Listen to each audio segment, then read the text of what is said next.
আমাদের সমাজকে ধারণ করে। তাদের অপমান আমরা মানব না। এ যুগের মেয়েদের ভগবান কৃষ্ণ বা রামের মতো কোনো মহান পুরুষের প্রয়োজন নেই।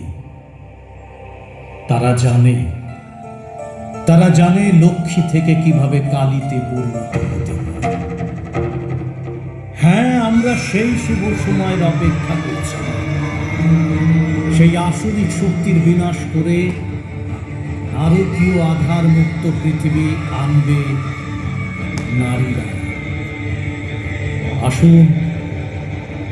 আসুন আমরা এক হয়ে আমাদের মাদের অস্ত্র হয়ে উঠি।